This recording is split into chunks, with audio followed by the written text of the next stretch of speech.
Huwag mong ilabas ang kamay mo sa bintana ng bus. Kuya naman eh, ang KJ mo. Hindi ako KJ, nag-aalala lang ako. Baka mamaya masagi yan ng ibang sasakyan. Gusto mo maputol yan? KJ ka, kaya ka nga nandito eh. Ano naman ang masama kung nandito ako at sinama kita sa retreat ninyo? Tumingin ka nga sa paligid mo. Tingnan mo maigi. Lahat sila walang kasamang pamilya. Tapos ikaw nandito ka sa tabi ko at nagbabantay. Hindi kita binabantayan, sumama lang ako. Sumama ka para bantayan ako. Nakakailang kaya? Parang kahit anong gawin ko may nakatingin sa akin. Sino? Aba, sino pa ba? Siyempre ikaw. Para kang bata. Ganyan ka umasta tapos mag-i-expect ka na hahayaan ka ng kuya mo na mag-retreat mag-isa? Malay ko ba na praning ang kuya ko? 19 years old na ako. 19. 19 ka pa lang. Nakakainis ka talaga kausap, kuya. Alam mo, ihahanap na kita ng makakadate para maging abala ka. Bibigyan kita ng girlfriend para hindi na ako ang lagi mong pinapansin. Dami mong sinasabi. Kumain ka na nga lang. Nagbaon ako ng chicken burger sandwich na favorite mo. Talaga? May chicken burger? Bakit hindi mo naman sinabi agad? Di sana hindi na ako nagsungit sa'yo. Ayun naman pala eh. Gutom ka lang talaga. Kumain ka na lang at wag mo na akong pansinin dito. Gusto ko lang talagang siguraduhin ang kaligtasan mo. Paano kitang hindi papansinin kung kinakausap mo ko? Parang hindi mo naman ako pinagsara ng pinto habang nagsasalita ako ha. Hala, kuya, tingnan mo oh. Ha? Bakit? Baboy mo ba yung nakikita kong tumatakbo? Yung palapit sa bus na sinasakyan natin? Grabe, ganyan pala kalaki ang baboy mo.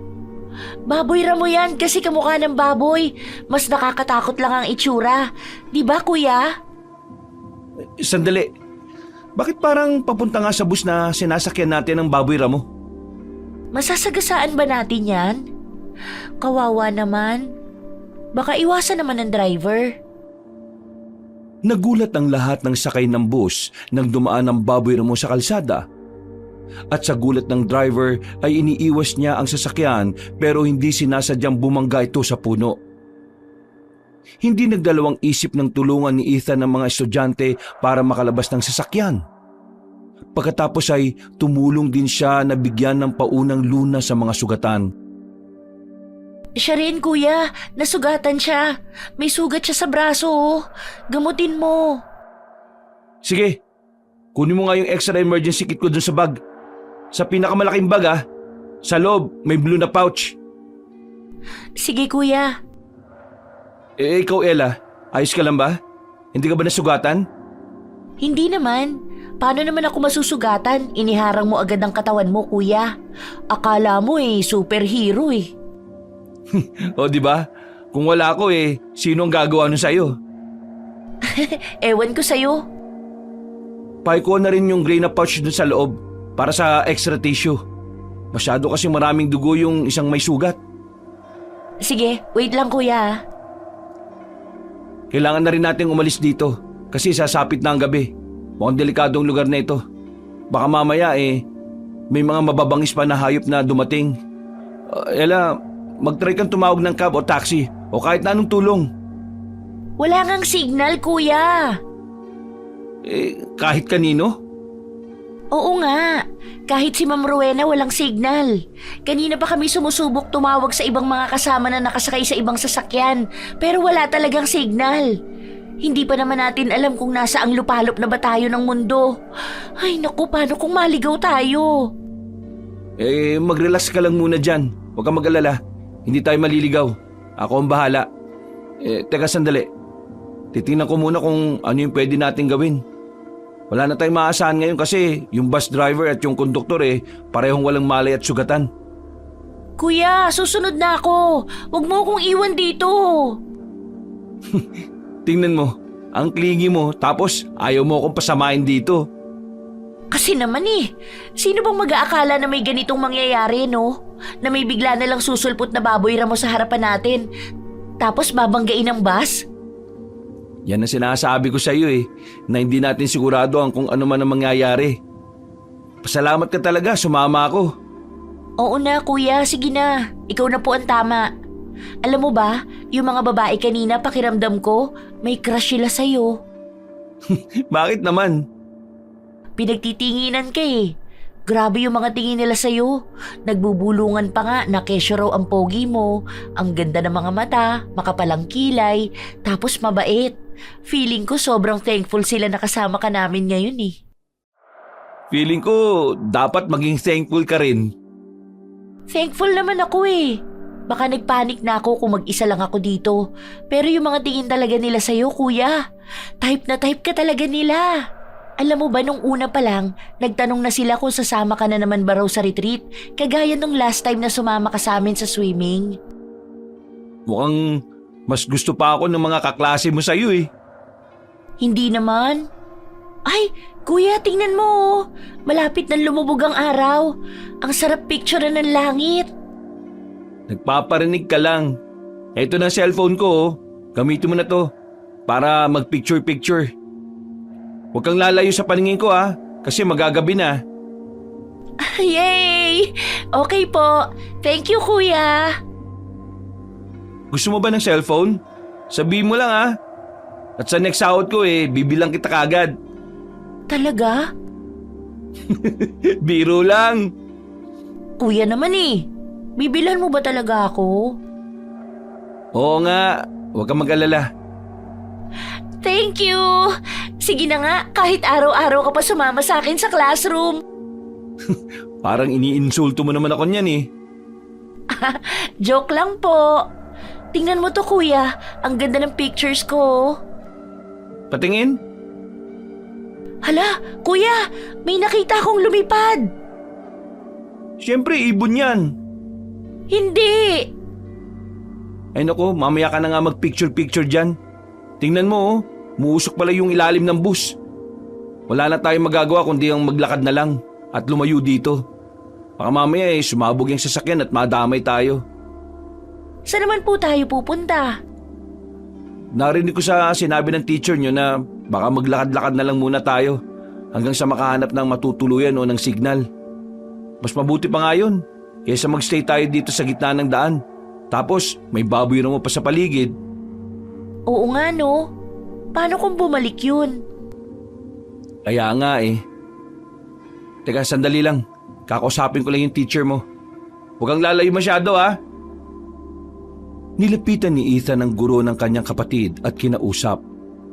Napagkasunduan nila na maglakad na lamang hanggang sa makarating sa maaari nilang matuluyan kahit ngayong gabi lamang.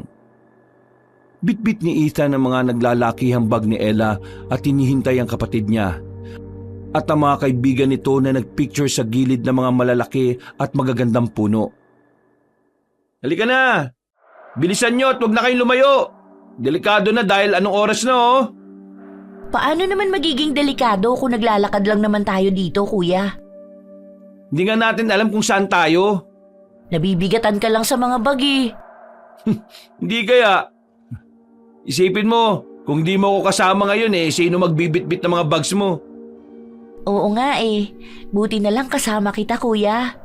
Bata pa lang ako, ikaw na talaga ang nagbibitbit ng mga gamit ko.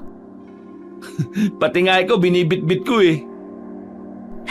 Mas naaalala pa nga kita nung bata ako kaysa kay mama Busy kasi siya noon. Saka, nandito naman ang kuya mo Feeling ko nga, kuya, hindi mo na-enjoy ang kabataan mo dahil sa akin. Ha? Bakit naman? Kasi lagi mo akong kasama.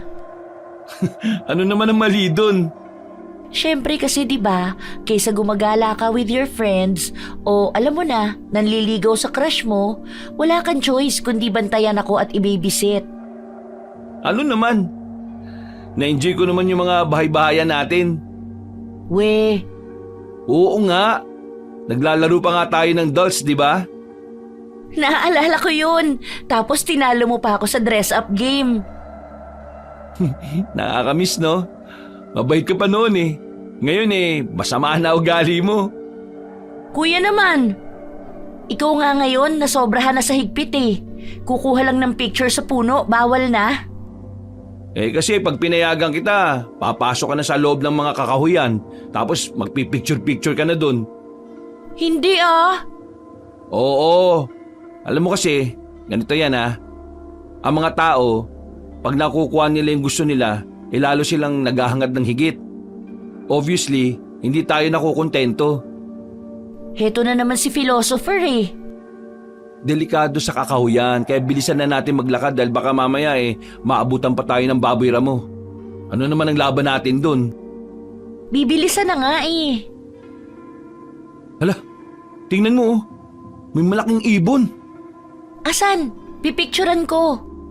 Puro ka naman picture kaya hindi mo na-enjoy yung moment Ang laki nga ng ibon. Normal pa ba yan? Siguro, di naman natin kabisado lahat ng ibon Paano kung aswang pala yan? Ha? Aswang? Oo, yung mga nangangain ng tao or something. Naniniwala ka sa aswang? Malamang hindi. Hindi ko pa nga sila nakikita. Magpakita muna sila sa akin. Huwag mo nga sabihin yan. Sino yun? O ano na naman ang naiisip mo? Multo naman ngayon. Hindi. May tao talaga. Ayun oh. Ang dami nila. Ano? Saan ba? Ayun. Palapit sila sa atin. Bakit parang may mga dala silang itak? Ano?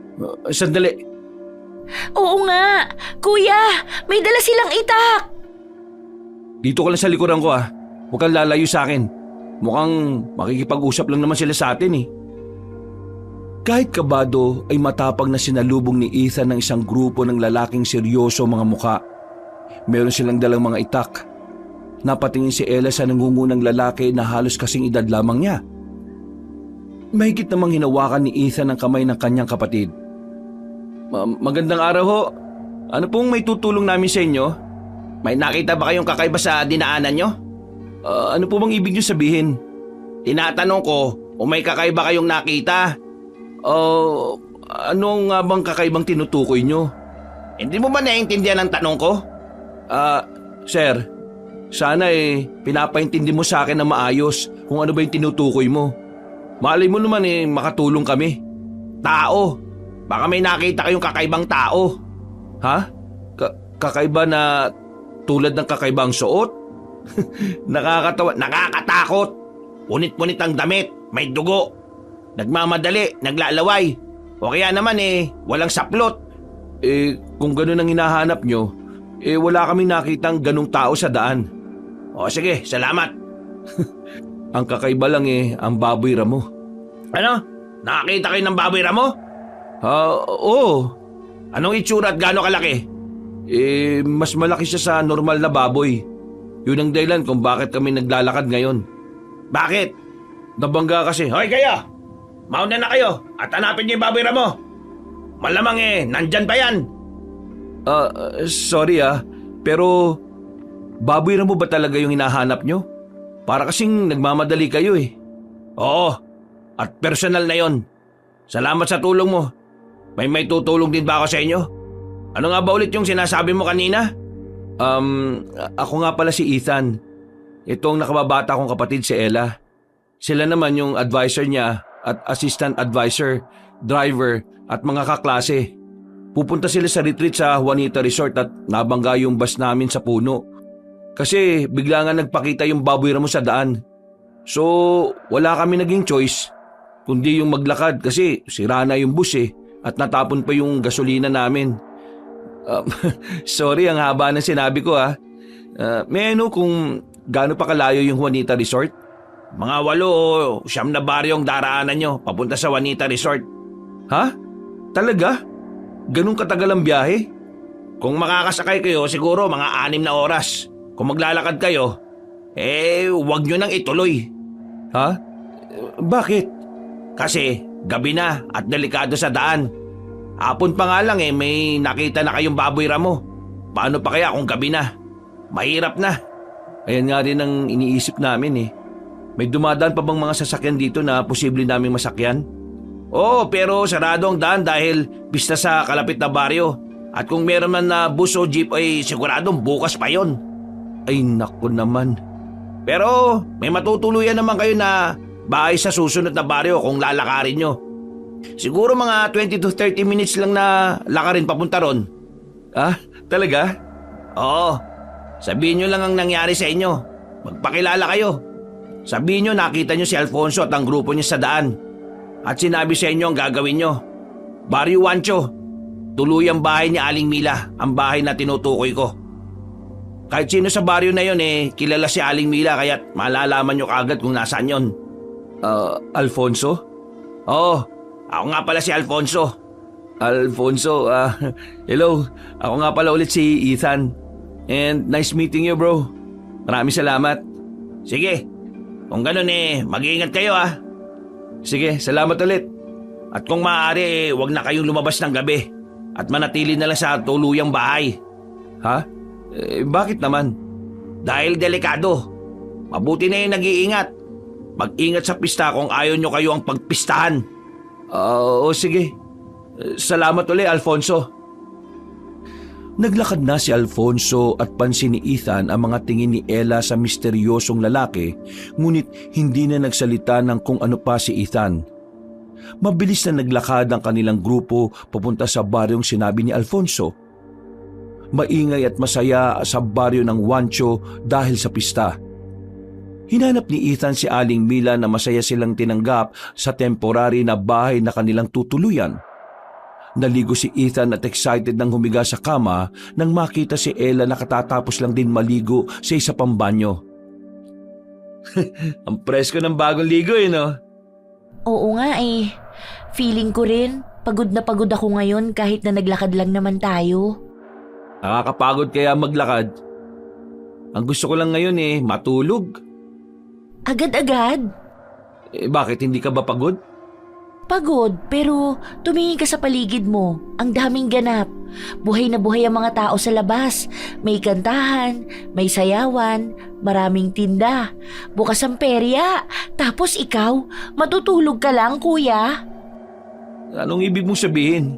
Ikaw alam ko yung mga ganyan Huwag mong sabihin na gusto mong lumabas at makihalubilo sa mga tao ron. Oy, bakit naman hindi? Minsan lang to, kuya. Anong minsan? May pista rin sa Maynila, di ba? Pero iba to, please. Kuya, gusto ko lang naman lumabas. Gabi na, Ella.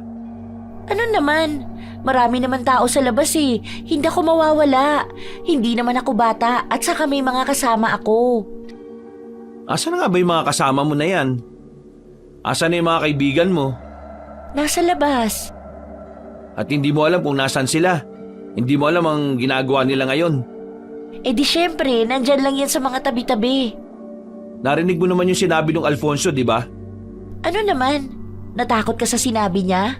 Mas nakakatakot pa nga siya Sus, kita ko nga sa mga tingin mo sa kanya Cute siya Saka wag na natin pag-usapan yan. Labas na lang tayo, please. Samahan mo na lang ako, kuya. Ilibre mo ko ng mga pagkain sa labas. Oo na nga. Sige na. Magbihis ka na at makikipista tayo. Yes! Ang bait talaga ng kuya ko. Sus, plastic mo. Masayang nagtungo ang magkapatid sa labas at nakipista sa mga hindi kilalang tao. Binila ni Ethan ng mga pagkain si Ella at dinala sa perya kung saan masayang naglaro ang dalaga kasama ang kanyang mga kaibigan. Habang nasa perya ay busy si Ella sa pagpipicture kasama ng mga kaibigan niya at bumili naman si Ethan ng sigarilyo. Nagdadalawang isip pa si Ethan na sindihan ng sigarilyo nang may lumapit sa kanya na isang magandang dalaga na may mahabang kulay pula na damit. Masama yan. Ha? Excuse me? Masama yan. Masama sa kalusugan. Ganun ba? Wala Hindi ba mapigilan? Minsan kaya naman. Minsan pag stress katulad nito, mahirap talagang pigilan. Mukhang tinitingnan ka ng kapatid mo. Sandali. Tatago ko lang yung sigarilyo. Ayan mukhang hindi yata alam ng kapatid mo yung bisyo mo. Alam niya. Sadyang ayoko lang ipakita sa kanya na ginagawa ko yun. Alam mo na, ginagawa ng mga bata ang nakikita nila sa mas nakakatanda. And as a kuya, kailangan kong maging good role model sa kanya. Tama ka naman. Tsaka, nangako na ako sa kapatid ko na hindi na ulit ako magsisigarilyo. Pero heto ka, caught in the act. Hindi pa naman ako nagsisigarilyo Hindi yun counted dahil wala pa namang sindi. Sige na nga, kahit anong sabihin mo. Well, anyway, ako nga pala si Ethan. Kapatid ko yung si Ella. Ako naman si Jasmine. Masaya akong makilala ka, Ethan. Hindi araw-araw nakakakilala kami ng mga bagong salta. Lalo na't ganito karami. Parang fiesta talaga. Well, unfortunate naman kung bakit kami nandito Saan nga palang punta ninyo? Sa retreat sana ng kapatid ko. Tapos kasama ka? Oo, bakit naman? Ayos na rin naman na nandito ka para ma-enjoy mong fiesta. Alam mo, bakit hindi kayo pumunta ng kapatid mo at ng mga kaibigan niya sa bahay namin? Ay naku, wag na no, nakakaya naman. Ano naman? Fiesta to at alam mo na, kailangan natin magsalo-salo. Pero hindi nyo naman kami kilala Hindi nyo rin naman kami kilala at ayos lang yon. Sandali, tatanungin ko muna yung kapatid ko. Masaya at excited na pumayag si Ella at ang kanyang mga kaibigan na dumalo sa pista sa bahay ni Jasmine. Pagdating nila roon ay punong-puno ang lamesa ng maraming masasarap na pagkain at nasa gitna ang litsyong baboy na ipinagmamalaki ng dalaga. Kumain na ba kayo? Masarap ba? Naku, busog pa kami. Marami na ako nakain kanina sa perya. Ganyan talaga yan si kuya. Mahina yan kumain Nako, sayang naman ang mga pagkain kung mahina pala kayo kumain, Ethan. Hindi lang naman para sa akin yan Marami pang kakain dyan, di ba? Enjoy na enjoy nga yung mga kasama namin Oo nga Medyo nahihiya na tuloy akong kumain pa. Huwag kayong mahiya Kumain lang kayo. Natikman niyo na ba yung litsyong baboy? Yun ang pinakamasarap sa baryo na ito. Yun ang specialty namin. Kanina pa nga ako nakatingin sa litsyong baboy Mukhang masarap nga Kung hindi lang ako busog kinain ko na yan. Ako na lang, Ate Jasmine. Sa akin na lang ang share ni kuya. Masarap yan kung may sausawan na toyo tsaka kalamansi. Oo nga, tapos may kanin. Wala kaming toyo at kalamansi Naubos na kasi. Favorite kasi ng masa yon. Ay, sayang naman. Pero kahit ano naman kinakain ng kapatid ko Ano naman? Masarap At least hindi ako maarte sa pagkain. Dahil dyan, ay heto ng litsyong baboy mo, Ella. Naku, uy, Ella, mag-thank you ka Thank you po, Ate Jasmine. Ang sarap nga. Kakaiba ang lasa niya. Hindi ako OA pero ito na yata ang pinakamasarap na litsyong baboy na natikman ko. Maraming salamat at nagustuhan mo, Ella. Kumain ka na marami at ikaw rin, Ethan. Magpapauwi na lang ako sa inyo sa Maynila kasi mukhang gustong-gusto ni Ella Masyadong natuwa ang magkapatid sa pistahan kahit anong oras na silang nagising kinabukasan. Naunang nagising si Ella sa kanyang kapatid at magtatanghali na ng magising si Ethan dahil sa nagtatakbuhan sa loob ng bahay tuluyan. Kahit inaantok pa, ay tumayo si Ethan at lumabas ng kwarto. Nakita niyang aligaga si Ella na naglalaba ng mga kumot habang ang mga kaibigan niya at ang guro ay naririnig na nagsusuka sa banyo. Oh, anong meron, Ella? Hindi ko nga alam, kuya. Late na rin ako nagising Nagsusuka ba sila? Oo, si Clarice, May at Lisa. Uminom kayo, no? Ha? Hindi Uminom kayo kaya sila nagsusuka, no? Hindi po. Ibig mo bang sabihin si Ma'am uminom din? Sa bagay. Pero bakit naman sila magsusuka? Dahil ba sa mga halo-halong nakain nila? Siguro, pero parang hindi naman masyadong marami ang mga nakain nila kagabi. Ikaw tong maraming nakain Aminado ko. Happy nga ako na nagpabaon si Ate Jasmine sa atin nung masarap niyang lechon baboy. Sakto. Kakainin ko yan mamayang tanghali. Teka sandali. Ano pala mga nilalaban mo? Sa pinimay sa higaan.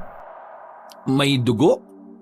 Oo, kasi naihi siya sa kama. Hindi ko nga alam kung bakit pero sabi ng iba, nagising daw sila ng madaling araw at narinig na nagsasalita mag-isa si May. Ano? Baka naman sleep talking lang talaga. Ilan beses na yan nakatulog pag may practice kami o project pero hindi naman siya nagsasalita pag tulog. At alam mo ba tong dugo? Hindi naman kabuanan ni May ngayon pero may dugo sa kama niya. Baka sa sugat niya. Wala rin siyang sugat. Saan galing? Hindi nga namin alam. Nilaban ko na agad kasi nakakahiya naman kay Aling Mila. Tulungan na nga kita. Ako na riyan. Nag-almusal ka na ba? Opo, nagluto si Ma'am kanina bago sumakit ng tuluyan ng tiyan niya at... At ano? Bakit? Ha? Wait lang. Ang weird naman. Bakit? Saan ka ba nakatingin? Ha? Wala. Para kasing namalikmata ako at nakita ko na nakatapak si May sa pader. Sa pader? Huwag ka nang tumawa, kuya. Namalikmata lang ako. Oo na, sige na. Ako na rito at ayusin mo na yung mga gamit natin sa taas at pupunta na tayo sa location ng retreat nyo. Nang dahil sa sunod-sunod na pagsusuka, pagsakit ng tiyan at masamang pakiramdam ng mga kasama nila, ay hindi na napag-usapan na hindi natuloy ang retreat. Sinugod si May sa ospital dahil hinimatay ito habang nagtatanghalian. Nakaschedule naman silang umalis ng 3:00 ng hapon at naisipan ni Ella at ni Ethan na puntahan si Jasmine sa bahay nito upang pasalamatan sa huling pagkakataon. Hala, naliligaw na yata tayo, kuya. Huwag kang magreklamo dyan. Kagabi, dami mong kinain sa bahay nila eh. Hindi ako nagrereklamo. Sinasabi ko lang na naliligaw na tayo. Kanina pa tayo paikot-ikot sa kakahuyan na to eh. Bakit naman kasi ang layo ng bahay nila, no? Paano kung kailangan nilang bumili ng kung ano? Ang layo ng tindahan. Mukhang nasa bahay na ni Jasmine ang lahat. Ano pa bang bibili nila sa tindahan? Ikaw ha, baka gusto mo lang talagang makita si Ate Jasmine ngayon. Namimiss mo siya, no? Ano bang sinasabi mo dyan? Sus! Ang mga tingin na yan. Oh, bakit? Ha? Bigla kang huminto sa pagsasalita eh. Bakit? Masama lang din ang pakiramdam ko. Medyo nahihilo na ako. Mukhang sa init lang to ng panahon. Alam mo, balik na nga lang tayo. Paano na si Ate Jasmine? Siguro nga tama ka at naliligaw na tayo kaya bumalik na tayo bago pa tayo maiwan ng mga kasama natin. Masama rin ang pakiramdam mo kaya tara na. Sige kuya, hindi ko alam kung bakit pero bigla talagang sumakit ang ulo ko. Sabi mo kung di mo na kaya maglakad ha, bubuhatin ka na ni kuya. Bumalik ang magkapatid sa mga kasama nila at dumiretso na pauwi ng Manila. Pansin ni Ethan ang lungkot ng kapatid dahil hindi natuloy ang retreat na inaabangan. Ilang araw ang lumipas at pansin ni Ethan ang mahinang pagkain ni Ella. Kadalasang pagsukat pananakit ng tiyan at nakaramdam ng pag-aalala sa kanyang kapatid kaya't isang gabi ay kinausap niya si Ella tungkol doon habang naghahain ng dinner. Tara, kumain na tayo. Nagluto ako ng spicy fried chicken. At huwag mong sabihin na hindi ka na naman kakain ha. Kasi naman kuya, paano ko kakain kung sinusuka ko naman ang lahat? So ang solusyon mo hindi ka na lang kakain para wala kang isusuka. Hindi ko alam, pero ang sakit kasi sa pakiramdam ng nasusuka eh. Alam ko. Hindi kuya, iba to. Ilang beses na ako nagsuka pero iba to. Parang kinikiliti ang tiyan ko. Ay mali, para akong... Hindi ko alam. Parang machine na paikot-ikot at nahihilo ko. Actually, ngayon 2 kayong nakikita ko. Anong dalawa? 2, like 2 ka sa paningin ko ngayon. Dahil hilong-hilo na ako. Ay nako, magpahinga ka na nga muna. Magpa-check up kaya tayo bukas. Pwede naman. O kahit wag na, gastos pa eh. Sige na, huwag mo nang isipin ng pera, no? Mas mahalaga ka roon. Ay, oo nga pala. Anong balita sa mga kaibigan mo? Masama pa rin ba yung mga pakiramdam nila? Oo, lalo na yung advisor namin. Weird nga eh. Ha? Bakit? Kasi, sabi ni Colin na kapatid ni Lisa at kaibigan ng kapatid ni May ay may iba raw ginagawa ang mga yon pero ayaw na niyang sabihin. Basta, nakakatakot daw. Ano naman kaya yun?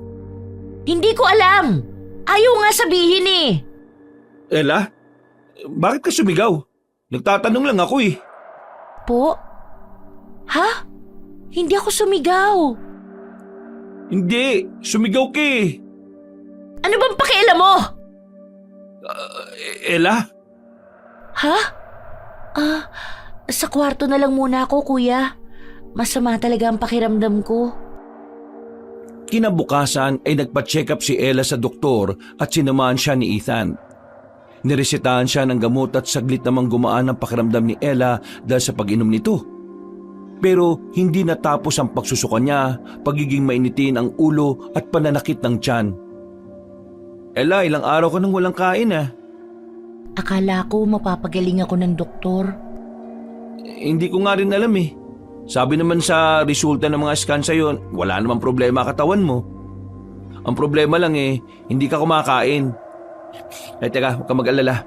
Bukas na bukas eh, pupunta tayo sa ibang doktor para magpa-second opinion. Gastos na naman. Huwag mo nang isipin yan. Wala akong pakialam kahit milyon pa yung gastusin ko. Mapagamot lang kita. Hindi ko kasi alam ang nangyayari sa akin, kuya. Gusto kong kumain pero hindi ko alam kung anong gusto ko. Pag nagtatry naman ako na kumain ng kahit ano, hindi tinatanggap ng tiyan ko. Ano kaya nangyayari sa'yo? Kung hindi tayo nagpa-check up, iisipin ko talaga na buntis ka eh. Buntis. Ano? Gusto ko ng buntis!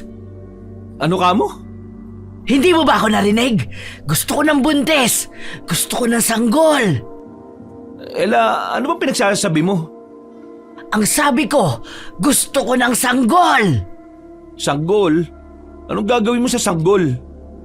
Ano pa bang ginagawa sa mga sanggol? Ha? Aalagaan. Kakainin! Ano? Ella, umayos ka nga. Ano bang pinagsasabi mo? Kinikilabutan na ako sa iyo ah. Kung hindi mo ako bibigyan ng sanggol, ikaw na lang ang kakainin ko! Ella, kumalma ka muna. Huwag kang lalapit. Ella, umatras ka. Natatakot ka? Ella, inuutusan kita Ella ah. Huwag kang lumapit. Napasigaw si Ethan nang sunggaban siya ng kanyang kapatid. Napahiga ang binata sa sahig at pumatong sa kanyang ibabaw si Ella na pilit inaabot ang kanyang leeg. Muling napasigaw si Ethan nang kalmutin siya ni Ella sa pisngi kung saan kitang-kita niya ang mahaba at namumulok na kuko ng kanyang kapatid at mga kamay na tulad ng sa baboy ramo. Pinagmasdan ni Ethan ang kapatid at nakita na galit ito at tumutulo ang laway. Naglalagas ang buhok at tumahaba ang mga ngipin. Itinulak niya ang kapatid palayo, pero gumapang si Ella palapit sa kanya. Kahit labag sa loob ni Ethan ay sinipa niya si Ella palayo. Pagkatapos ay nagmamadaling tumayo. Nagulat si Ethan nang itulak siya ni Ella palapit sa cabinet at hindi sinasadyang mabangga ang altar. Napasigaw si Ella nang makita ang rosary. Kinuha naman yun ni Ethan at hinarap sa kapatid niyang takot na nagtago sa ilalim ng kama. Mabilis na nilapitan ni Ethan ang dalaga at hinila ang mga paa. Naluluhang itinali ni Ethan ang kapatid sa kama at tinakot gamit ang rosary para hindi magwala. Maya-maya ay napansin naman ni Ethan ang pagbalik ng normal na anyo ni Ella. Kuya, hindi ko sinasadya. Hindi ko alam kung anong nangyayari sa akin. Shh! Alam ko. Tahan na. Huwag kang umiyak. Nandito na si Kuya. Natatakot ako, Kuya. Hindi ko alam kung anong nangyayari sa akin. Hindi ko sinasadya ang nagawa ko sa'yo. Hindi ko alam kung bakit ko ginawa yun o kung bakit ko sinabi ang mga yun sa'yo. Naiintindihan ko. Alam ko, Ella. Huwag kang magalit sa akin, please. Ella, hindi ako galit sa'yo. Hindi ako nagagalit sa'yo. Wala akong sama ng loob. Hindi ko sinasadyang sugatan ang mukha mo. Hey, it's okay. Wala kang kasalanan. Huwag kang mag-alala. Hindi ako galit sa'yo at hindi ako magagalit. Gusto ko lang malaman ang tunay na nangyayari sa'yo para alam ko kung paano kita matutulungan. Pwede mo bang ikwento sa akin ang lahat? Anong ikukwento ko? Kung ano mga naiisip mo, kung anong gusto mong gawin, kung ano ang gusto mong kainin at kung bakit. Kamumuhian mo ko. Mandidiri ka sa akin. Hindi totoo yan, Ella. Hindi ako mandidiri sa'yo. Makikinig ako. Kahit anong sabihin mo, ay makikinig ako nang hindi ka iniinsulto o kinamumuhian. Kaya Ella, ang gusto ko ay maging totoo ka sa akin ngayon. Kuya mo ko at nandito ako lagi sa tabi mo kahit anong mangyari. So please, sabi mo sa akin ang lahat. Hindi ko alam kung kailan nagsimula pero may gusto kong kainin. Gusto kong kumain ng hilaw na karne, kuya. Gaya ni May. Nalaman ko na hindi niya napigilan ang sarili niya at kumain siya ng hilaw na karne. Hilaw na manok. Ayan ang mga gusto ko, kuya. Pero sabi mo kanina gusto mo ng sanggol Hindi ko alam. Hindi ko alam ang sinasabi ko. Kahit sarili ko, hindi ko na maintindihan. Huwag kang mag-alala. Ako ang bahala. Gagawa tayo ng paraan. Hihingi tayo ng tulong. Opo. Pwede bang wag mo na muna akong tanggalin sa pagkakatali? Natatakot ako na baka kung ano magawa ko sa'yo, kuya. Lumabas si Ella upang mangalap ng impormasyon tungkol sa mga kaklase at guro ni Ella na naunang makaramdam ng masama. Nagulat si Ethan nang malaman na dinala na muna sa mental hospital si May at si Lisa naman ay nakakonfine sa ospital pero sinabi ng doktor na wala namang problema sa kanya. Gulong-gulo si Ethan sa nangyayari at labis na nag-aalala sa kanyang nakababatang kapatid. Umuwing bigo ang binata at hindi pa rin nakakaisip ng solusyon sa kalagayan ni Ella. Sinilip niya ang kapatid na matiwasay na natutulog sa kwarto habang nakatali. Nakaramdam ng gutom si Ethan kaya nagtungo siya sa kusina at binuksan ang refrigerator. Dahil amoy na amoy ang mabangong litsyong baboy na bigay ni Jasmine ay kinuha niya yon at inilagay sa lamesa. Kahit ilang araw na sa bahay nila ang litsyon ay mukhang masarap pa rin. Naganda si Ethan ng toyo at kalamansi. Binuhos niya yon sa masarap na litsyong baboy at nagulat nang makitang inuuod ang pagkain. Nabubulok na at may mga bula. Ang mantika ay nagmistulang malapot na laway. Maya-maya ay narinig ni Ethan ang sigaw ni Ella. Hindi alam ni Ethan ang gagawin kaya nagmadali siyang pumunta sa kwarto ng kapatid para mag-impake ng mga damit. Kuya, anong meron? Saan ka pupunta? Aalis tayo, Ella. Ano? Saan tayo pupunta? Hindi ako pwedeng umalis na ganito ko. Baka bigla akong may magawa na hindi maganda. Baka masaktan kita o kaya makasakit ako ng ibang tao, kuya. Pero hindi ka rin safe dito. May paraan na ako nalaman kung paano ka gagamutin.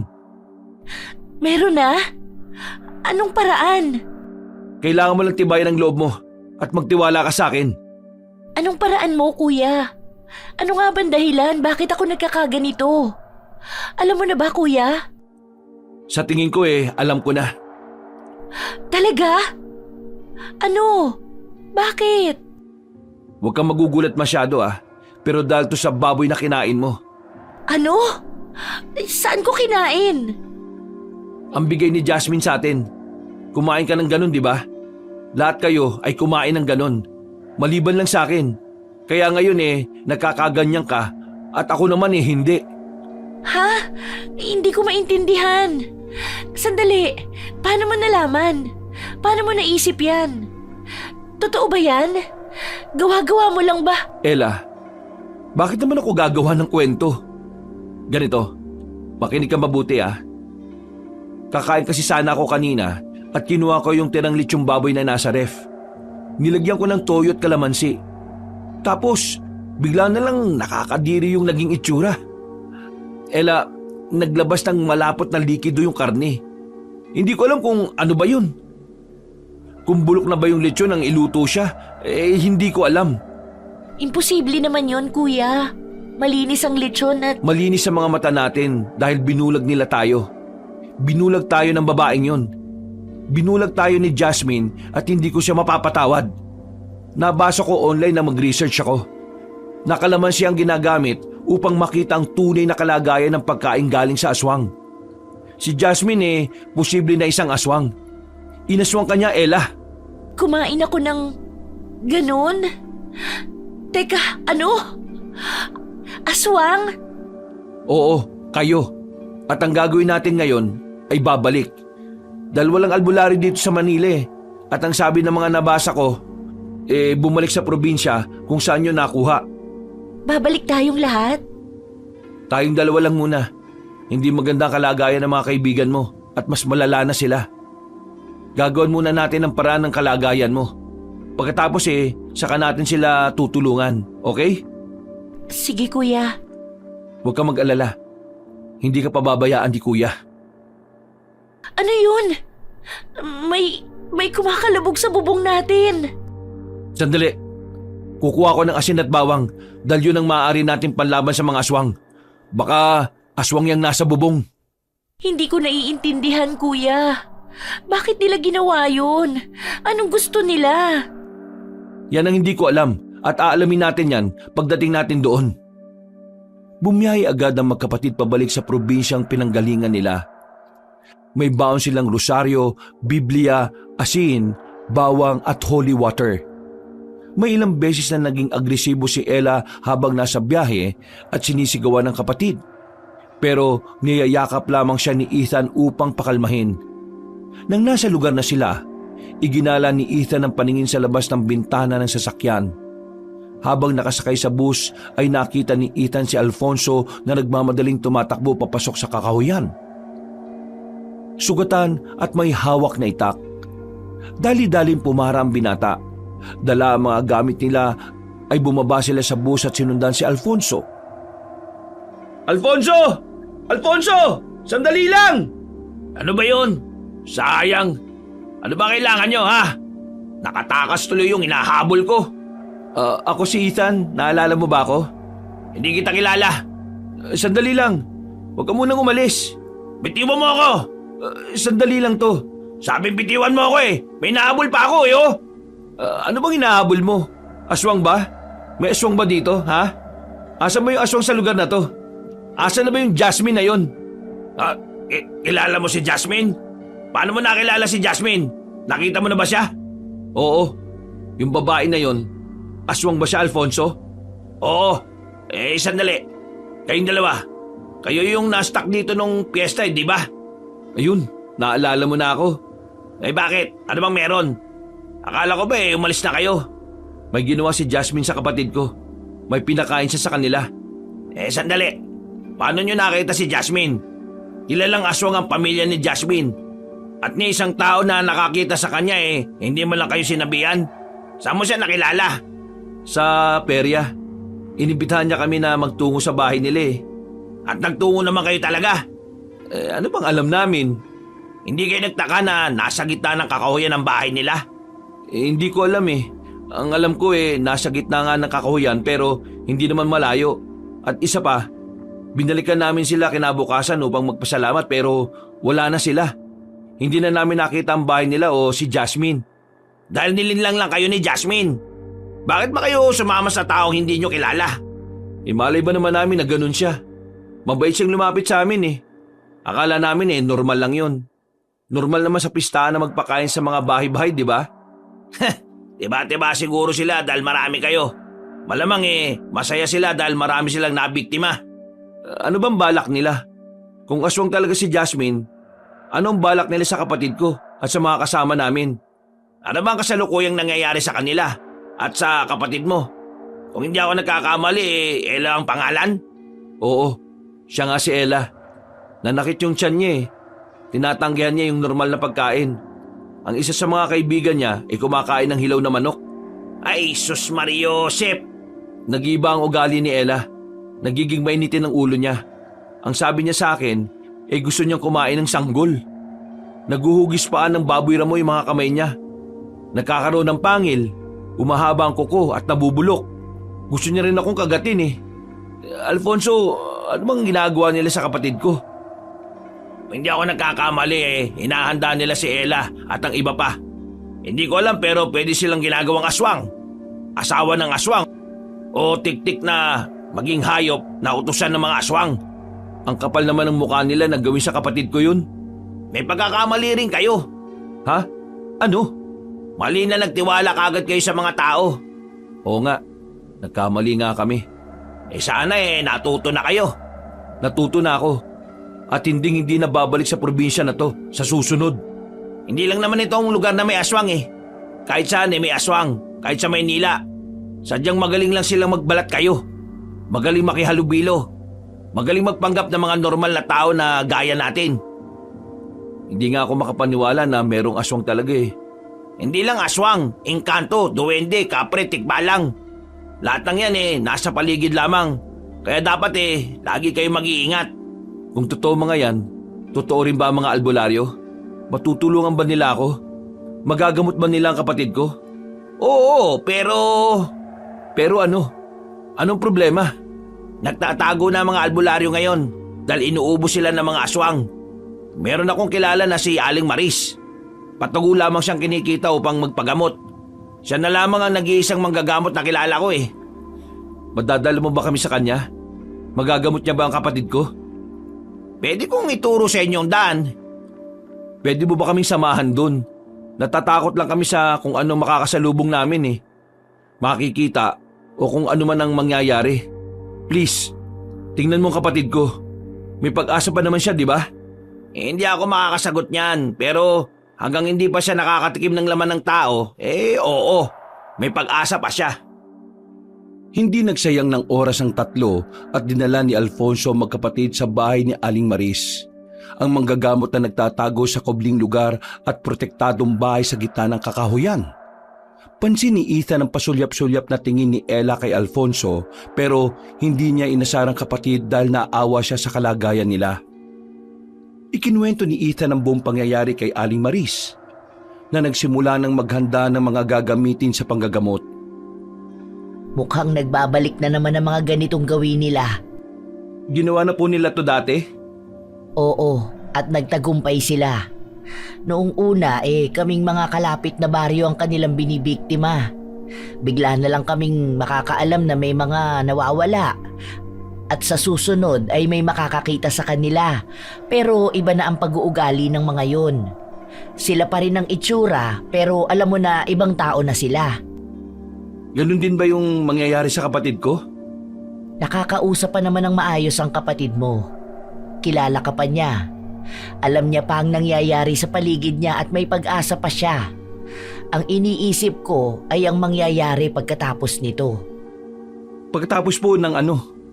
Paggaling ng kapatid mo ay sigurado ko na babalik sila. Hindi nila kayo titigilan dahil masasaktan sila kung gagaling si Ella. Wala po akong pakialam sa nararamdaman nila. Dahil pagtapos ng lahat ng to, paggaling ni Ella, ako mismo ang lalapit sa kanila. Hindi na nila ako kailangang hanapin. Ako ang pupunta sa kanila. Hindi ako papayag na makakalakad sila ng buhay at masaya pagkatapos silang halos sirain na ang buhay ng kapatid ko. Hindi ka ba natatakot? Mas natatakot po kung mamatay ang kapatid ko kaysa sa kanila. Ikaw ba hindi nakakain ng binigay na lechong baboy ni Jasmine? Hindi po. Sana nga ako na lang ang nakakain kaysa kay Ella. Huwag mong sabihin yan. Hindi mo alam ang hinihiling mo. Baka bumalik sa'yo ang sinabi mo. Yan nga ang gusto ko. Kung pwede lang ilipat ang kalagayan ni Ella sa akin papayag ako. Kahit ako na maging aswang. Kahit walang solusyon. Kahit hindi na ako gumaling, wala na akong pakialam. Mahal na mahal mo naman ang kapatid mo. Nakakatuwa kayo. Naalala ko tuloy ang kapatid kong lalaki noon na isang magaling na manggagamot. Walang takot niyang kinalaban ng mga aswang sa baryo namin. Asan na po ba siya ngayon? Namatay siya dahil iniligtas niya ako. Nabuhay ako sa kanya. Pisikal akong nasa kasalukuyan, pero pakiramdam ko naiwan ang aking kaluluwa at isipan sa nakaraan. Naligtas niya man ako, pero namatay ako noong araw na namatay ang kapatid ko. Hanggang ngayon sinisisi ko ang sarili ko sa pagkamatay niya. Ito ang hindi dapat maramdaman ni Ella. Po? Isipin mo ang sarili mo sa bawat desisyon at sasabihin mo. Kung maliligtas mo si Ella kapalit ng buhay mo, tingin mo ba magiging masaya siya?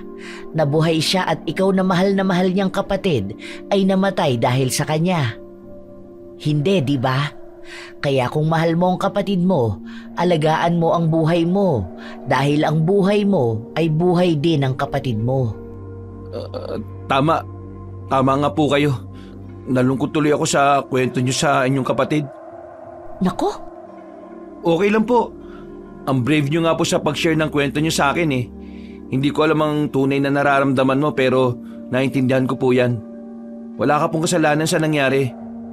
I think if nakikita ka ng kapatid niyo, proud na proud po siya sa inyo ngayon. proud sa duwag na tulad ko na nagtatago dahil sa mga aswang. Hindi naman po porket nagtatago ka duwag ka na. Sapat na ang pruweba na buhay ka upang matawag kang matapang. Ang katapangan hindi lang naman sa pagiging vocal mo na sabihin ang hindi mo gusto Hindi lang to sa galing mong makipaglaban, kung hindi sa pagiging matibay mo at nananatiling buhay at hindi sumusuko. Maraming salamat, Ethan. Napakaganda ng sinabi mo. Alam na alam ko kung bakit mahal na mahal ka ng kapatid mo. Naku, nagkakamali po kayo. Laging galit sa akin yan at lagi nagre-reklamo na sobrang higpit ko raw.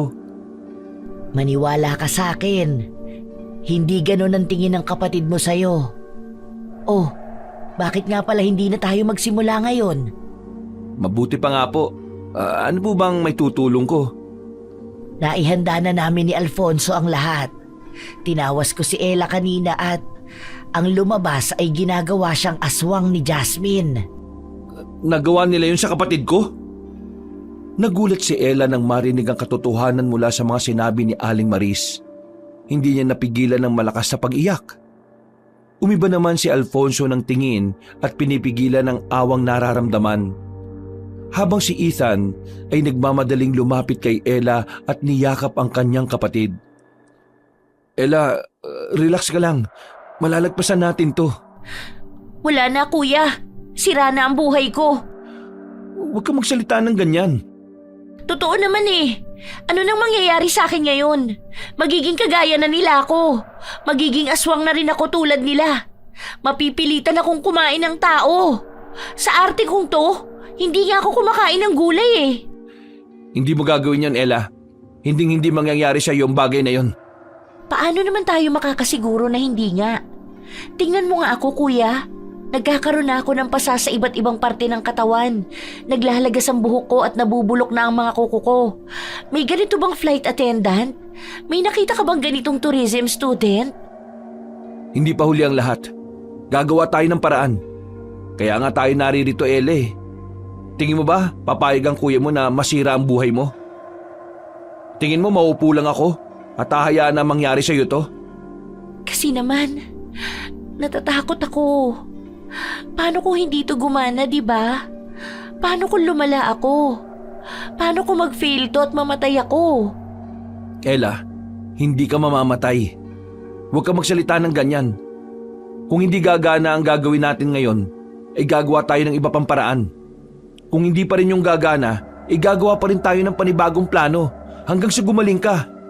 Kaya wag na wag kang mawawala ng pag-asa, okay? Opo. Nagsimula na si Aling Maris na gamutin si Ella.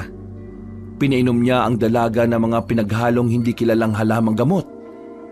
Na diring-diri naman ng dalaga bago siya pumayag na inumin yon. Ilang minuto ang nakalipas, sumuka ng kulay itim na likido si Ella at biglang sumigaw. Alalang-alala si Ethan ngunit alam niyang hindi dapat siya makialam. Pinagtulungan nila ang nagwawalang dalaga at itinali sa upuan habang nagpupumiglas. At habang abala si Aling Marie sa pag-uorasyon sa kanya, nagulat si Ethan nang makarinig ng mga kalabog sa bubong ni Aling Maris at sunod-sunod na mga yabag sa labas ng bahay. Ha? Ano yun? Mga aswang. Ha? Ay, ano pong ginagawa nila dito? Nandito sila para pigilan tayo. Ayaw nilang magamot si Ella, Ethan. Kasama kaya nila si Jasmine? Huwag ka magpapadala sa emosyon mo. Huwag ka munang susugod. Sa ngayon ay kailangan kay Ella ituon ang ating atensyon. Kailangan niyang magamot agad. Ano pong may tutulong ko? Bakit pakiramdam ko magigiba nila ang bahay nyo dahil sa mga kalabog sa bubong? May mga gamit ako laban sa aswang, Alfonso. Ituro mo kay Ethan kung asa na mga yon at paano gamitin. Isara niyo lahat ng bintana at harangan ng pinto. Bumalik sa pag-uorasyon si Aling Maris at saglit na sinulyapan ni Ethan ang kapatid niya bago nagmamadaling isara ang mga bintana. Pagkatapos ay dinala siya ni Alfonso sa kusina. Sumilip si Ethan sa bintana upang makita kung ano ang meron sa labas. Nagulat siya nang makita na may ilang nilalang na pabalik-balik sa labas ng bahay. Hindi mawari ni Ethan ang anyo ng aswang pero nakaramdam siya ng takot. Uy, kunin mo to! Ha? Ano to? Ito ba yung buntot pagi? Alam mo naman pala eh. Oo, yan yun. Gamitin mo na maigi ha. Iampas mo lang sa aswang. Mamamatay ba sila pag ginawa ko yon? Depende kung mahina sila at depende kung ilang beses mo silang hahampasin. Anong mangyayari sa kanila pag napatay ko sila? Anong gagawin natin sa katawan nila? Minsan nabubulok ang katawan nila. Minsan bumabalik sa tunay na anyo na pagiging matanda. Kung papatay ka naman ng manananggal, minsan magiging abo sila. Bakit ang dami mong alam sa mga ganito? Trabaho ko to eh. Ang manghuli ng aswang? Ang pumatay ng aswang kamo. Hindi ba parang ang bata mo sa ganito kabigat na trabaho? Pinili ko to, bata pa lang ako. Kaya hindi ko na iniisip ang bigat ng trabaho kung masaya naman ako sa ginagawa ko. Ano? Masaya kang pumapatay? Isipin mo na lang, masaya akong tumutulong. Tara na, sundan mo ako at lagyan ng asin ang loob ng bahay. O sige, tara. Kunin mo tong asin at ihagi sa bawat sulok ng bahay. Sige. Effective ba talaga to? Oo, mapapaso sila dyan. Maglagay ka na rin sa bintana. Nagulat si Ethan na maglalagay sana siya ng asin sa bintana ay biglang nasira ang marupok na kahoy na pansara. Sinunggaban siya ng isang malaking aso na namumula ang mga mata. Mahaba ang galamay at naglalaway. Napahiga si Ethan sa sahig at tutulungan sana siya ni Alfonso, pero ang lalaki naman ang sinugod ng isa pang aswang.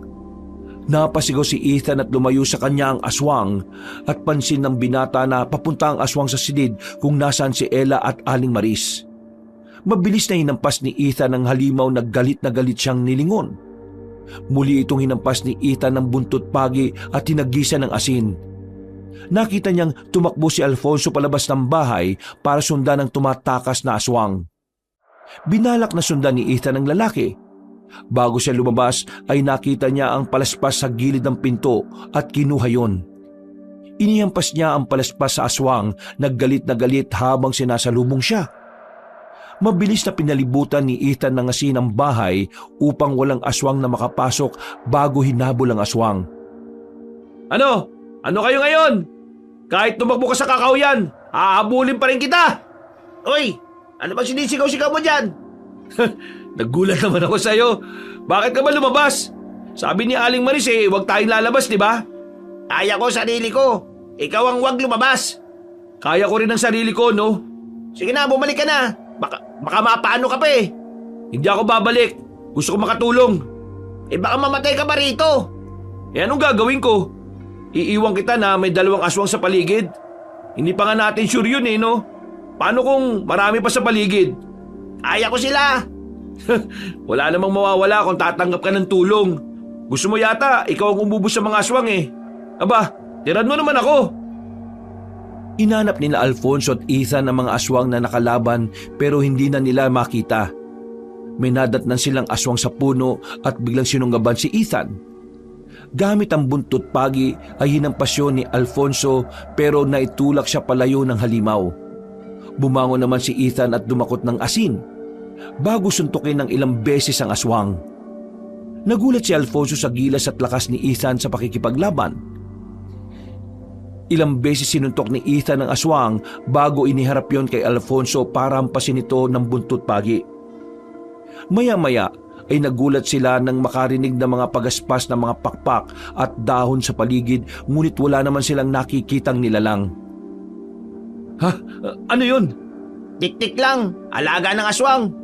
Naku, paubos na asin ko. Tik-tik lang naman yan, malayo ng ibang aswang. Ano? Paano mo nalaman?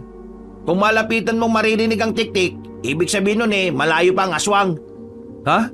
At kung malayo? Ibig sabihin malapit ang aswang. Ha? Bakit ganun? Bantay lamang sila, lookout ang dating.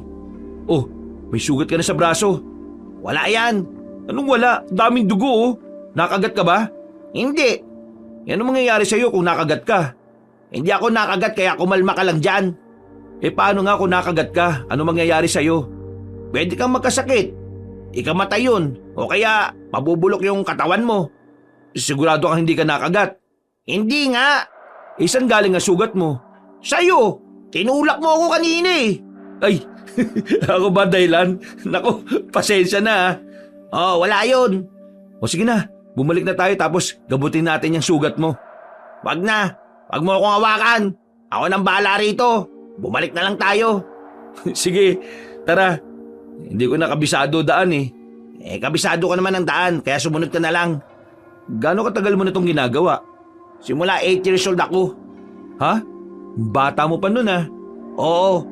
Kasama ko pa yung tatay ko at ang kapatid ko. Lahi kasi ng pamilya namin yun. Hanggang ngayon ba grupo-grupo pa rin kayo na naghahunting ng mga aswang? Ako na lang Matagal lang patay ang tatay ko at ang mga kapatid ko umalis na rito. Wala na kaming kontak. Nasa Manila na siguro at may magagandang buhay. Malayo sa ganito. Nakakalungkot naman yun. Masaya nga ako Mabuti naman at wala sila rito dahil magulo ang probinsya na to. Doon sila sa buhay na gusto nila. Sa magiging masaya at ligtas sila. At ikaw naman, bakit nandito ka pa rin? Bakit hindi ka sumunod sa mga kapatid mo? Saan ako pupunta? Sa Maynila? Oo, Sino naman ang pupuntahan ko doon? Saan ako tutuloy? di sa bahay ng mga kapatid mo. 10 taon na nga kaming walang usap-usap Di sa bahay ka namin pumunta. Ha? Ano? Ano ka riyan? Sabi ko, kung gusto mong pumunta sa Maynila, magbakasyon, gumala, doon mag-aral at kung ano ang gusto mong gawin, pwede kang tumuloy sa amin. Kaya kung ano-ano nangyayari sa inyong magkapatid masyado kayo mabait Masyadong malaki ang tiwala nyo sa mga taong hindi nyo naman masyado kilala. Ikilala naman kita Pero sapat na ba yun? Sapat ba yung pagkakakilanlan mo sa akin para patuloyin ako sa bahay nyo? Oo naman. Alam ko naman na mabuti kang tao Hindi mo ako kilala. Hindi mo alam ang mga bagay na nagawa ko. Ang bata mo pa, Ethan, para sayangin ang buhay mo. Habang maaga humanap ka ng pangarap mo. Wag na wag mong ililigaw ang landas mo. Ilang taong ka na ba?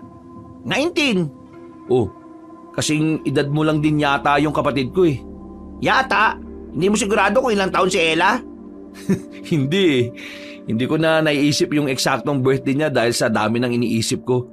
Basta ang mahalaga sa akin, magkasama kami. Saka para sa akin, kahit puti na ang buko, batang kapatid ko pa rin siya. Ay, siya nga pala. Kayong dalawa lang ba magkapatid? Oo, wala na mga magulang namin. At kami na lang ni Ella magkasama. Bale, ikaw ang guardian niya. Oo, kaya nga ingat na ingat ako sa kapatid ko Kahit nga alam mo hindi ko pinapadapo dyan tapos ganito ang mangyayari. Magaling naman si Aling Maris Matutulungan niya kayo. Sana nga. Maraming salamat pala Alfonso sa mga natulong mo. Sa pagsabi mo sa amin ng matutuluyan. Dahil nga sa akin nakaganyan si Ella. Sana hindi ko na lang sinabi sa inyo yung bahay tuluyan na yun. Hindi mo kasalanan yun. Hindi mo naman gusto na mangyari yung bagay na yun Malinis ang intensyon mo at maraming salamat sa natulong mo. Salamat ulit dahil Hanggang ngayon tinutulungan mo pa rin kami magkapatid. Alam mo, ikaw rin masyado ka rin nagtitiwala sa mga taong hindi mo kilala. Bumalik na ang dalawa sa bahay ni Aling Maris at nakitang nakatulog na si Ella. Nagliligpit naman si Aling Maris ng mga ginamit niya at lumapit doon si Ethan upang tumulong. Habang si Alfonso ay nag-aalalang sumulyap kay Ella bago magtungo sa sala upang siguraduhin na wala ng mga aswang doon. Kumusta po si Ella? Gumaling na po ba siya? Magaling na po ba siya? Sinuka na niya ang kanyang kinain.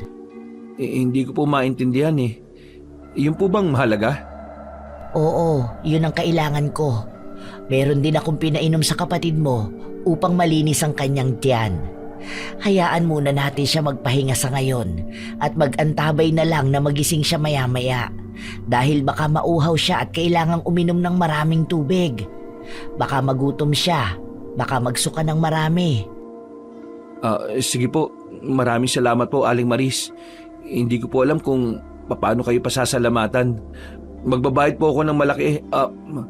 Hindi ako tumatanggap ng bayad, Ethan. Po? Paano po ako makakabayad sa inyo? Sapat na sa akin ang pasasalamat mo na alam ko naman na totoo. Hindi ako tumatanggap ng bayad dahil bukal ang pagtulong ko. Maraming salamat po talaga. Babawi po ako. Tutulong po ako sa inyo rito. Ipagluluto ko po kayo. Hindi mo na kailangan gawin yun. Mukha pong pagod na pagod kayo Magluluto po ako ngayon. Masarap po ako magluto. Yun po ang bawi ko at please po, huwag niyo na po akong tanggihan. Gustong gusto ko lang pong bumawi sa inyo ni Alfonso dahil ang laki ng tulong po na ibinigay niyo sa amin ngayon. Habang tulog pa rin si Ella, ay tinulungan ni Ethan si Alfonso na ayusin ang mga bintanang nasira. Pagkatapos ay namili ang binata sa malapit na talipapa. Abala ang binata sa pagluluto habang kakwentuhan si Aling Marie sa kusina at nagtatawanan ng dalawa. Pagkatapos magluto ni Ethan, ay tatawagin niya na si Alfonso habang si Aling Maris ay naghahain na. Napansin ni Ethan na nakatingin si Alfonso sa bagong digong kapatid. Nakita niyang pumasok si Alfonso sa silid ni Ella. Lumapit siya sa labas ng pinto at pinakinggan ang pag-uusap ng dalawa. Ella? Ay! Alfonso! Hello! Kumusta pakiramdam mo? Kanina ka pa ba gising? Medyo. Bakit hindi ka pa lumalabas? Kanina ka pa hinihintay ng kuya mo, no? Excited na yun na makita kang gising. Nagluto siya ng pagkain para... Ayokong kumain. Ha? Bakit? Hindi pa rin ba magaan ang pakiramdam mo? Sa simula lang yan. Sandali nga, tatawagin ko sila. Wag! Ha? Bakit? Ayoko! Bakit nga? Wala lang. Wala lang? Kasi, basta, hindi mo ako maiintindihan at saka, bakit ka ba nandito? Ako nagdala sa inyo rito. Oo nga pala. Eh di Ano? nakita mo yung pagsusuka ko ng kung ano-ano. Ha? Hindi. Nasa labas kami ng kuya mo at pinapalis sa mga aswang. Andito na sila? Oo, pinipigilan nila si Aling Maris na gamutin ka. Buti na lang. Buti na lang ano? Bakit? Kasi abala kayo at hindi nyo nakita ang pagsusuka ko. Okay lang si Aling Maris makakita kasi parehas naman kaming babae. Kakaiba ka rin no? Mas iniisip mo pa yan? Talaga? Oo nga pala. Sumugod ang mga aswang, di ba? Kumusta naman si Kuya? May nangyari ba sa kanyang hindi maganda? Nasugatan ba siya? Kung sasabihin ko ba na oo, lalabas ka na rito at magpapakita ka sa kanya. Kanina pa siya naghihintay na magising ka Hindi pa rin. Bakit ba ayaw mong lumabas ng kwarto? Kasi naman, anong sasabihin ni Kuya sa akin ngayon? Nahihiya na ako sa kanya. Parang sobrang pabigat na ako sa kanya Tingin mo, pabigat ka sa kapatid mo? Oo. Alam mo ba, hindi siya nakatapos ng college dahil sa akin. Next time na lang daw siya mag-aaral. Basta raw ang mahalaga, nasa private school daw ako. Tapos ako pa ang lagi niyang inuuna sa lahat. Ang unfair niya naman sa sarili niya. Tapos ngayon, heto, sa sobrang kakulitan ko at hindi pag-iingat, gumawa pa ako ng problema na si kuya pa ang gagawa ng solusyon. Ang pasakit ko naman masyado. Sa lahat ng ginagawa ko, si kuya lagi ang naapektuhan. Pabigat, di ba? Sa tingin ko hindi pabigat ang tingin ng kapatid mo sa'yo. Kasi lahat ng yun bukal sa kalooban niya. Kilala mo ba siya? Paano mo nasabi? Hindi mo ba kilala ang sarili mong kapatid at iniisip mo yan? Alam mo, sa lahat ng ginagawa ni Ethan ikaw ang iniisip niya Ilang beses kanyang binanggit at sobrang nag-aalala siya. Sobrang gustong-gusto niya na maging maayos ang kalagayan mo. At bumalik na kayo sa normal. Kasi naman, Minsan naman nakakatuwa ang mga kwento niya sa'yo. Pero hindi niya man lang sinabi na nagsisisi siya sa lahat ng mga sakripisyo niya. Hindi kanya sinisisi sa mga nangyari. Kaya yan, yung lahat ng iniisip mo, hindi yan pumapasok sa isipan ni Ethan. talaga? Sa tingin mo ba? Nahihiya talaga ako sa kapatid ko Oo, hindi yan iniisip ni Ethan. Mahal na mahal ka ng kapatid mo, Ella. Ako rin naman kahit na ang higpit-higpit ni kuya sa akin. Kahit na ang pasaway niya rin minsan. Sobrang na-appreciate ko ang lahat ng mga ginagawa niya. Gusto kong bumawi kay kuya. Gusto ko na pagkatapos ng lahat, may magawa akong mabuti sa kanya. Kung gusto mong bumawi, magpagaling ka muna. Oo, saka sa'yo rin. Sa akin? Oo, sa inyo ni Aling Maria. Maris. Si Aling Maris yun, hindi Maria. Ayun, basta siya. Thank you sa inyong dalawa ha. Ako nga pala si Ella. Oo, kilala na kita. Pero hindi pa tayo formal na nagpapakilala sa isa't isa. Oy, sige. Ako si Alfonso. Natutuwa ako makilala ka, Ella. Pinanood ni Ethan ang paglalahad ng kamay ng dalawa. Lalabas na sina Alfonso at Ella sa silid. Kaya lumayo si Ethan sa pintuan at kunwaring hindi narinig ang usapan ng dalawa. Masayang nagsalo-salo ang apat at nagkwentuhan sa hapagkainan. Dahil gabi na ay hindi na sila hinayaan ni Aling Maris na umalis. Kahit si Alfonso ay sa bahay muna nang maggagamot na kitulog. Binigay ni Aling Maris ang isang kwarto sa magkapatid habang si Alfonso naman ay nagsabi na sa sala na lang matutulog. Pagkapasok ni Ethan sa kwarto ay nadatnan niyang tinitingnan ni Ella ang picture nila kasama ng kanilang mga magulang. Oh, di ka pa natutulog? Hindi pa ako inaantok. Ang haba rin ng tulog ko Tingnan mo to kuya. Nung time na long hair ka pa. Tingin nga. Bata mo pa riyan Oo nga Mga time na pinapauwi mo pa ako ng 5 p.m. ng hapon.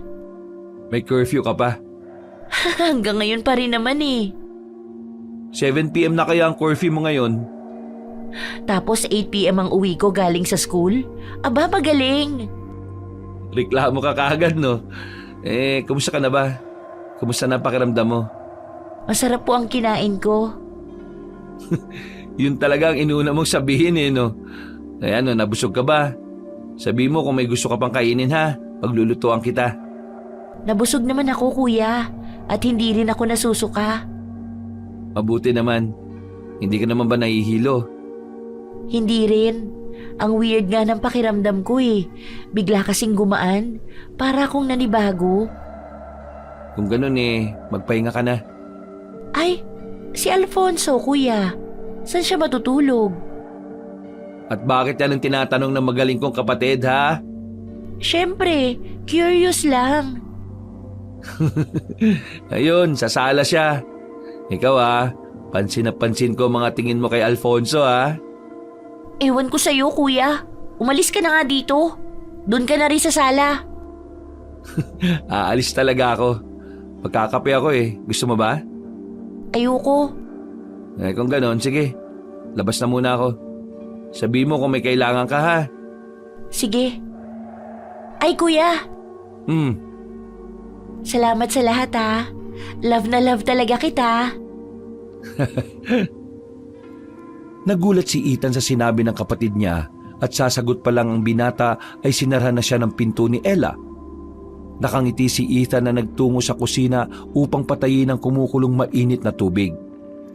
Napansin ni Ethan ang masangsang na amoy sa bandang kusina at hinanap kung saan yun nanggagaling. Palinga-linga siya sa paligid pero wala naman siyang makitang kakaiba. Matapos ang ilang minutong pag-ubos ng kape, ay nakaramdam ng antok si Ethan kaya natulog na rin. Nagising si Ethan sa malakas na kalabog ng bubong at napabalikwas ng bangon. Nagmamadaling tumakbo si Ethan patungo sa sala at nakasalubong si Alfonso na tumatakbo na halatang bagong gising din dahil sa malakas na kalabog. Alfonso, ano yun? Narinig mo rin ba? Oo, narinig ko. Narinig din ni Aling Maris. Asan siya? Nasa sala. Inaalam niya ang nangyayari. Ano kaya yun? Ang lakas ng kalabog no? Hindi ko rin alam eh. Puntahan muna natin si Ella. Ay, oo nga pala. Sandali. Bakit parang bukas ang pinto? Ano? Bukas ang... Ethan! Wala si Ella sa kwarto! Ano? Tingnan mo, pumunta ka rito, dali! Asan siya? Bakit wala? Hindi ko alam. Ella! Andiyan ka ba, Ella? Ella! Ella! Bakit bukas ang bintana niya? Binuksan mo ba? Hindi ko binuksan. Pagpasok ko ganyan na talaga. Ella! Ella! Asan ka? Sandali, baka nagpunta sa banyo o sa sala. Ella! Ella! Nasa labas ka ba? Nagmamadaling lumabas si Ethan sa kwarto at hinanap si Ella sa buong bahay. Nakarinig siya na merong tumatakbo sa bubong ng bahay at galit na sumisigaw ang binata. Hoy! Sino ka ba ha? Ano ba gusto mo? Ilabas mo ang kapatid ko! Ilabas mo si Ella kung matapang ka! Bumaba ka riyan! Huwag kang duwag! Magpakita ka! Maglaban tayo at papatayin kita hanggang hindi mo binabalik si Ella! Duwag ka pala eh! Kung nandiyan ka lang sa taas at patuloy na umaapak sa bubong, isa kang duwag! Ethan, ano bang ginagawa mo? Huwag mong sinusubukan ng mga aswang. Kinuha po nila si Ella. Ano? Wala si Ella sa kwarto. Nawawala ang kapatid ko. Ano bang gusto nila kay Ella? Ako na lang ang kunin nila. Ethan, huwag kang magsalita ng ganyan. Ano po ba nangyayari, Aling Maris? Paano ba talaga matatapos to? Gagawa tayo ng paraan. Sa ngayon ay kailangan muna nating mahanap si Ella. Kumalma ka, Ethan. Hindi makakatulong kung magpapadala ka sa emosyon mo. Sabay na naglakad sina Ethan at Aling Maris na palabas ng bahay nang biglang may humila kay Aling Maris at hinagi sa puno. Nagulat si Ethan na makita ang isang malaki, kakaiba at kulay itim na ibon na may namumulang mga mata at mahahabang galamay. Mabuti na lamang at dumating si Alfonso at sinabuyan ng asin ng ibon na malakas na humuni ng paiyak at hinabol si Alfonso papasok sa bahay. Nagmamadaling nilapitan ni Ethan si Aling Maris at nakitang nawalan nito ng malay. Nakarinig ng mga kalabog si Ethan sa loob ng bahay at nagmamadaling pumasok. Nakita niya ang sirasirang mga gamit, lamesa at kabinet na sinira ng aswang na patuloy ang pagpagaspas ng pakpak. Hinagis ni Alfonso ang isang bote ng asin kay Ethan at galit na sinuntok ni Ethan ang bote kaya nabasag ito. At nalagyan ng asin ng kanyang kamao bago suntukin ang pakpak ng aswang na tumili naman sa sakit. Salita na pinagtulungan ng dalawa ang malikot na aswang. Naggalit ang halimaw at hinila si Alfonso bago hinagis papunta kay Ethan at sabay na natumba si Ethan at Alfonso. Nag-alala si Ethan nang marinig ang pag-ubo ni Alfonso at nakitang may dugo yun. Ha? Alfonso? Ayos lang ako. Huwag mo akong alalahanin. Ilang beses ko nang nagawa to. Sigurado ka naman na okay ka lang, di ba? Tulungan na kitang tumayo. Akin ang braso mo. May kakaiba sa kanya, Ethan. Ano? Hindi ko rin mawari pero iba siya sa mga nakalaban ko. Siya ba si Jasmine? Hindi ko sigurado Kung siya si Jasmine, papatayin ko talaga siya. Sa tingin ko hindi siya si Jasmine. Pinadala lang siguro siya upang i-distract tayo habang tinatakas nila si Ella. Kung ganon, bahala ka na rito. Lalabas ako, tahanapin ko si Ella. Sige, mag-iingat ka. Ikaw din mag-iingat ka, Alfonso. Nagmamadaling tumakbo si Ethan at lalabas na ng bahay nang hilahin siya ng aswang pabalik. At galit namang initak ni Alfonso ang mahabang galamay ng aswang. Humarap si Ethan sa aswang at sinabuyan ng asin sa muka bago yun hampasin ng plorera. Nang mabasag naman yun, ay kumuha ng bubog si Ethan at tinusok sa tagiliran ng aswang. Galit na pinagaspas ng aswang ang kanyang mga pakpak at tumalsik ang dalawang binata sa magkabilang dulo. Sumigaw ang aswang habang sinusubukang lumipad. Nagmamadaling tumayo si Ethan at kinuha ang buntot pagi. Saka hinugupit ang aswang na napaiga sa sahig at nanghihina na. Gumapang palayo ang aswang bago sumigaw at lumipad palabas ng bahay. Hinabol siya ni Ethan hanggang sa makarating sa bakuran. Tumilapon ang binata at inabot ang paa ng aswang. Saka yung binagsak sa lupa pagkatapos ay muling hinampas ng buntot pagi. Nang hina ang aswang kaya nagdalawang isip si Ethan na patayin ito dahil sa awa. Napansin niyang kaparehas nito ang mga mata ng kapatid niya. Lumuluha ang aswang at nagulat si Ethan nang bumalik sa pagiging anyong tao ang aswang.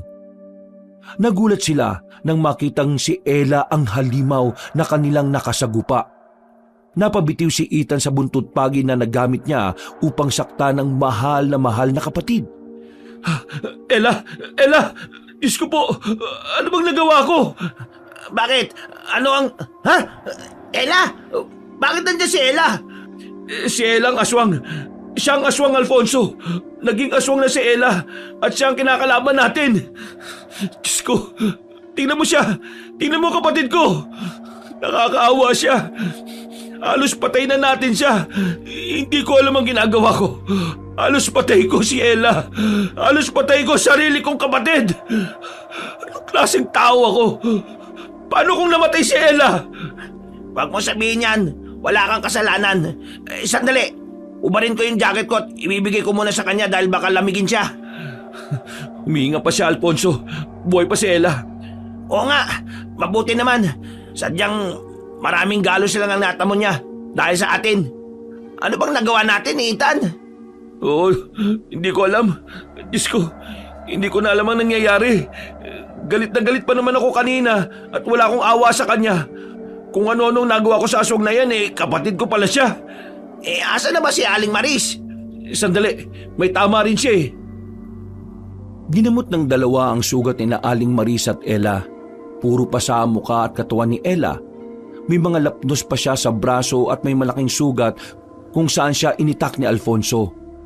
Hinintay ng dalawa si Aling Maris na magising bago mag-isip ng plano. Hindi mo kasalanan yun. Hindi nyo kasalanang dalawa yun. Huwag kayong mag-alala. Kahit ako gigil na ako dyan sa Jasmine na yan Hindi ko lang nais na mawala kung ano man ang binigay nila kay Ella. Gusto ko silang gantihan. Gusto kong gumanti. Naiintindihan ko ang nararamdaman nyo. Pero kakaiba sila. Mautak. Kahit ano pa sila, gagawa kami ng paraan na talunin sila. Sangayon ako sa sinabi mo, Alfonso. Wala akong pakialam sa kaya nilang gawin. Hindi na ako natatakot ngayon. Lalabanan ko sila. Papatayin ko sila at tatanggalin ang sumpa kay Ella. Ano pa bang paraan na meron tayo? Ano pa po bang pwede nating gawin? At agad-agad nating gagawin yan. Isa itong delikadong plano. Kahit delikado pa yan. Ako rin. Handa na ako mamatay makaganti lang. Hanapin nyo si Jasmine at ibalik sa kanya ang sumpa. Ano natin gagawin yun? Paano ibabalik sa kanyang sumpa kung siya mismo aswang na? Ibig niyo bang sabihin ipapakain sa kanya yung lechong baboy na ginawa niya? Tama. Ganun na nga. Hindi ba masama sa mga aswang na makakain ng gano'n na inurasyon na nila ng masama? Dahil aswang na sila, magiging hybrid sila. At kadalasan sa mga hybrid na aswang hindi nabubuhay. May ilan na mga nabubuhay ngunit mga makapangyarihan at mga lalaki lamang. Di gagana kay Jasmine yan dahil babae siya. Talaga? Paano natin papakain sa kanya? Paano niya babawiin yun? At saan natin siya mahahanap? Hindi natin siya mahahanap. Siya ang lalapit sa atin. Hayaan natin na siya ang pumunta. Babawiin niya yon dahil wala siyang magagawa. Kung hindi niya oorasyonan upang mabawi ang sumpa niya sa lechong baboy, mamamatay siya at tuluyan namang magiging aswang si Ella. Paano niya tayo lalapitan? Alam ko na. Kagaya nun kunwari dayo ko. Dun sa lugar kung saan niya ako unang nakita. Magpapalit ako ng pananamit, buhok. Magsasalamin ako upang hindi niya ako makilala. At ipupunta niya ako sa kanilang bahay upang pakainin ng lechon baboy. Ngunit makakasiguro ba tayo na nandun pa rin kaya yung lechon baboy na yon? Paano kung iba na yung naroon? Nabanggit mo naman na dala mo ang lechong baboy na inuwi nyo, di ba? Yun ang ibibigay mo. Yun ang ipapakain mo. Huwag na tayong mag-aksaya ng oras. Sa ngayon itali muna natin si Ella at babantayan ko siya. Nang magkasundo sila sa plano ni Aling Maris, ay nagtawag ng ilang tao si Alfonso upang magpanggap na bagong salta sa probinsya kinabukasan. Nagpalit na ng pananamit si Ethan, nagpagupit at nagsalamin. Handang-handa na ang binata habang naghihintay sa perya kung saan niya nakita si Jasmine pero hindi niya nakita ang dalaga roon. Mula sa kalayuan ay nagulat siya nang makita si Jasmine na nakatayo at tumitingin ng mga bulaklak. Galit na galit si Ethan at pinilit ang sarili niya na kumalma palapit kay Jasmine. Kahit na gustong-gusto niya nang patayin ng dalaga sa ilalim ng masinag at malaking buwan. Hindi ka pa ba nakakapili, miss? Oo Tingin mo, anong bagay sa akin? Ito sigurong pulang rosas na bagay sa damit mo na kulay pula at sa labi mong pula rin. Kung ganon, yan ang bibilin ko. Isa nga po nito, magkano? Ako na magbabayad. Total, ako naman ang pumili kaya hayaan mo nang ako magbayad nito para sa'yo. Ang bait mo naman. Ngayon lang kita nakita rito Bago ka lang ba o dayo? Dayo.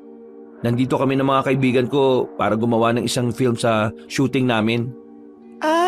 Artista kayo? Hindi, mga estudyante na may kursong filmmaking. Ikaw ba? Ano ang kurso mo? Ako? Hindi ako nag-aaral Huminto kasi ako. Pinag-iisipan ko pa na tumuli sa susunod na taon. Bale, taga rito ka? Hindi, sa kabilang baryo. E di, alam mo kung saan ang may masarap na kainan dito? Oo, pero gabi na kasi kaya baka sarado na sila. Nako, sayang naman. Nagkikrave pa naman ako ng something na crispy. Chicken or pork? Pork siguro. Sawa na ako sa chicken Sakto naman. Alam mo, birthday ng kapatid ko kaya baka gusto mo makikain sa amin. Ay, nako, nakakaya naman.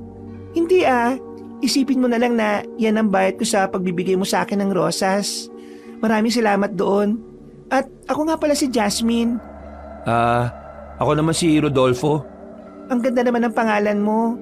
Bakit pala hindi natin isama mga kaibigan mo? Unfair naman kung bigla na lang tayong mawawala. Nakakaya naman. Ayos lang yan. Hindi tayo nagkakahiyaan. Kaya tara na. Sinundan ni Ethan at ang kanyang mga kasama si Jasmine sa bahay ng dalaga. Gustong-gusto na ni Ethan ilagay sa bibig ni Jasmine ang lechong baboy na dinurog. Pero pinigilan niya ang kanyang sarili dahil ang plano nila ay malaman ang tirahan ni Jasmine. Nang makarating sila doon, ay iilan lamang ang tao sa loob ng bahay. Mabilis na naghanda si Jasmine ng lechong baboy at tagain din ng isang kaldereta na patagong binudburan ni Ethan ng durog na lechong baboy. Kumain ka na, Rodolfo. Hindi ba't nagugutom ka na? Oo. Pero sandali lang. Mukhang masarap ang kaldereta mo Gusto mo rin ba nito? Tikman mo muna. Saka ako maniniwala na masarap kung manggagaling mismo sa'yo. Kung ganun titikman ko na. Bakit? Ano? Bakit ka uminto? Wala naman. Bakit binaba mo yung plato mo at kutsara mo, Jasmine? Ayaw bang kumain? Ano? Ayaw mo bang kainin yung ginawa mo? Sandali. Sino ka ba? Ayaw bang malaman ng lasa ng lechong baboy mo? Ha? Sino kayo? Kasi ako, gusto kong malaman ang mangyayari sa'yo kung kakainin mo yan Tinatanong kita, sino ka ba? Ako ang taong nagkamaling binangga mo. Tumayo si Jasmine at patakbo na nang hilahin ni Ethan ang kanyang buhok at pinahiga sa sahig. Pumatong si Ethan sa ibabaw ni Jasmine at sinuntok ang sikmura nito upang bumuka ang bibig ni Jasmine. Pagbuka ng bibig ng dalaga ay ibinuhos ni Ethan ang laman ng bote na lechong baboy sa bibig nito. Sinakal ni Ethan si Jasmine upang mapilitan itong lumunok. Galit na galit at nandidiring sumigaw si Jasmine habang nagkakagulo na ang kanilang paligid. Dahil sinusugod na ni Alfonso at ang grupo ng mga aswang sa bahay ni Jasmine. Ano? Anong lasa, Jasmine? Baliw! Anong ginawa mo? Ikaw pa talaga may lakas ng loob na magtanong niyan sa akin, ha? Pagkatapos mong sirain ang buhay namin babae ka? Ginawa ko lang ang trabaho ko. Trabaho ko! Bakit? Bakit hindi ka makapagsalita na maayos? Nangihina ka na ba? Gusto mo ba na tulungan kita? Gusto mong itayo kita at sabuyan ng asin? Huwag mong gawin yan. Anong gusto mo? Anong nais mo? Nais mong pagalingin ang sarili mo, di ba? Bawiin mo ang sumpa sa pagkain na yan upang gumaling lahat ng nakakain ng marumi mong pagkain. Bakit kailangan mo pang gawin to? Bakit hindi mo nalang sinabi sa akin? Bakit hindi mo nalang ako tinalit, pinilit? Mukha ba akong tanga? Nangihina na ako at kung mamamatay ako hindi ko magagawa ang orasyon. Hindi mo gagawin yan dahil takot kang mamatay. At kung mamamatay ka, ano naman? Ikaw lang ba nag-iisang may alam sa ganito? Ikaw lang ba nag-iisang aswang? Tingin mo ba espesyal ka? Manahimik ka! Ikaw manahimik! Kung ayaw mong paliguan kita ng asin at holy water, bawiin mo sumpa ngayon na! Kahit na galit si Jasmine ay dali-dali siyang nagtungo sa basement kung saan niya ginawa ang orasyon. Halos gumapang na si Jasmine sa hina ng kanyang katawan, magawa lamang ang orasyon ng pagbawi ng sumpa. Naghalo siya ng mga dugo niya, dugo ng manok, dugo ng ibon, dugo ng alaga nilang tiktik, lupa at lechong baboy. Hirap na hirap nagdasal si Jasmine sa sinasambang Diyos habang nasa gitna ng mga kutsilyo at mga kandila. Nagsasalita ng lingwaheng hindi naiintindihan ni Ethan. Nang iinumin na ni Jasmine ang likido ay bumagsak yun sa sahig. Nasalo naman ito ni Ethan gamit ang paa at mabilis niyang dinampot. Natumba na si Jasmine at walang pakialam si Ethan kahit mauntog pa ang ulo ng dalaga sa sahig. Pinanganga niya si Jasmine na desperado na at pinainom yun ni Ethan. Nagulat si Ethan nang manlaki ang mga mata ni Jasmine at tinulak siya palayo. Kahit na nananakit ang katawan, ay dali-daling lumabas si Ethan ng bahay para balikan ang kapatid. Tiningnan niya si Ella na hingal at kagigising lang. Bumalik si Ethan sa bahay ni Jasmine at desididong kinalaban ng mga aswang kasama ang grupo ni Alfonso. Ano? Kumusta? Panalo! Gumaling na si Ella at nagising na siya. Wala na rin ang mga pasa niya sa muka. Nako! Mabuti naman! Nasaan si Jasmine? Gumaling na yung babaeng yun. Nandyan lang yan sa tabi-tabi. Ininsulto mo siya at hindi siya papayag na hindi siya makaganti. Ganun din naman ako eh. Tara Alfonso, pagtulungan natin. Sige ba? Sabay na hinarap ni na Ethan at Alfonso ang mga aswang na kamag-anak ni Jasmine gamit ang holy water, asin at buntut pagi. Napansin ni Ethan na may tumatakbong malaking aso sa kusina at lumapit siya roon dahil sigurado siya na si Jasmine yon. May nakitang nakasuot ng bestida na pula si Ethan na pumasok sa banyo kaya sinundan niya. Binuksan ng binata ang pinto at nakita kung gaano kalaki ang banyo. Ano na Jasmine? Labas na! Tuwag ka! Ako pa talaga duwag ha? Sino kaya nagtatago sa ating dalawa? Tingin mo malakas ka dahil sa mga dala mo? Ano, bitiwan ko ba? Sige, bibitiwan ko ang holy water, asin at buntut pagi kasi takot ka eh. Paano kita mapapatay kung nagtatago ka? Baliw ka, Ethan. Hindi mo alam ang ginagawa mo. Ikaw ang hindi nakakaalam ng ginagawa mo. Sinara mo ang pinto ng banyo dahil sa tingin mo matatalo mo ako? Sa tingin mo, ikaw ang nakakalamang? Malas mo, kasi ako kinalaban mo. Napikon si Jasmine sa sinabi ni Ethan at sinugod ang binata na tinatawanan lamang siya. Labis na nainsulto si Jasmine sa mga sinabi ni Ethan at sa pagtawa nito, kaya gigil na gigil siyang inuntog ang ulo ng binata sa pader. Tinawanan lamang siya ni Ethan bago gumanti. Sinubukang kalmutin ni Jasmine ang binata pero nakailag naman ito. Galit na sinipa ni Jasmine si Ethan sa bathtub na puno ng tubig. Sinubsob ni Jasmine ang ulo ni Ethan doon hanggang sa hirap na si Ethan na huminga. Tumatawa si Jasmine at masayang-masaya habang nagpupumiglas ang lalaki. Patagong kinuha ni Ethan ang bote ng holy water at asin sa bulsa niya bago yun hinalo sa bathtub. Ginamit ni Ethan ang kanyang buong lakas at tinila si Jasmine upang mapahiga sa bathtub. Sumisigaw si Jasmine sa sakit at nagpupumiglas habang inaapakan ni Ethan ang sikmura ng aswang para hindi siya makatakas, hanggang sa napatay niya ang aswang. Bigla naman bumukas ang pinto at napangiti si Ethan na makita si Ella. Tumakbo siya sa kapatid niya at mahigpit na niyakap. Kuya, okay ka lang ba? May ginawa ba siya sa'yo? Ella, kumusta ka? Okay ka na ba ngayon? Kumusta ang pakiramdam mo? Opo kuya. Anong nangyari? Bakit tayo nandito? Bakit parang ang gulo na? Ano bang na-miss ko habang tulog ako? Hindi ko na maalala ang mga nangyari. Huwag mo akong alalahanin. Huwag mo nang isipin yan. Hindi na yun mahalaga. Tapos na yun. Ang mahalaga ngayon ay magkaroon ka ng full recovery. Kumain ng marami. Magpagaling at babalik tayo sa Maynila. Sa ngayon lumabas na muna tayo sa bahay na ito kung saan ka magiging safe at tutulungan ko pa si Alfonso. Okay lang po si Alfonso. Tinulungan ko siya kanina. Tingnan mo kuya. May hawak akong buntot pagi. Ang galing ko kanina, may patalon-talon pa ako. Walang sinabi yung aswang sa akin. Nagmamayabang na agad siya Tara na nga. Kuya, maraming salamat sa lahat ha.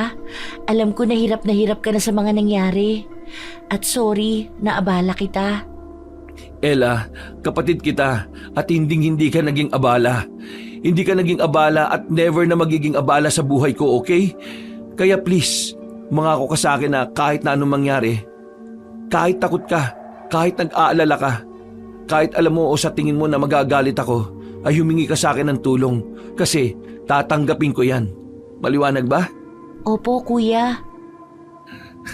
Mahal na mahal ka ni kuya, huwag mo kakalimutan yan.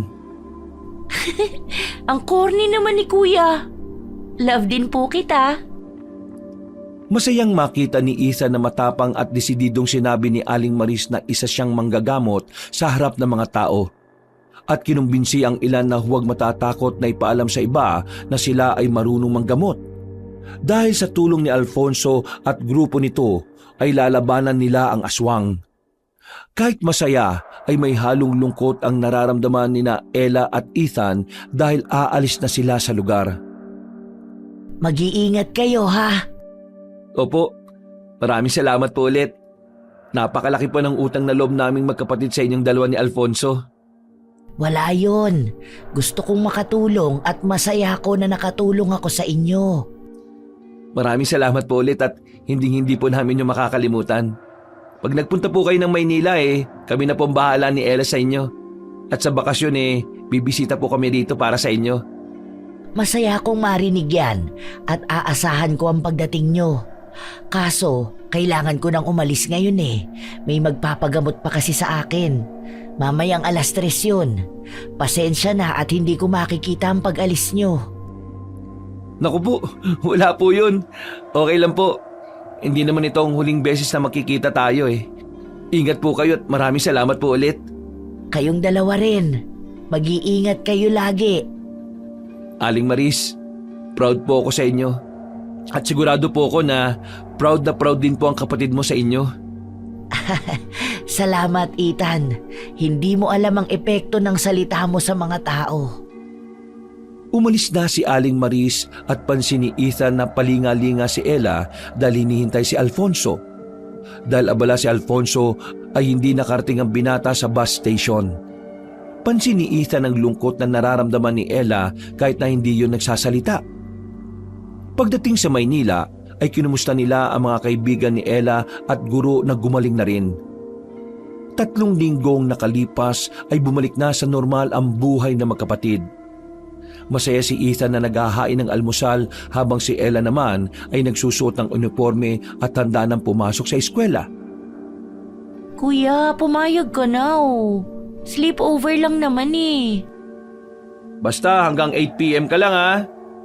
Sleepover nga eh. Sige na nga, payag ako. Basta mag-update ka lang lagi sa akin ha. Opo, a-update kita every 5 minutes. Ang piloso pa naman masyado. Lagi na, kumain ka na nga lang dyan.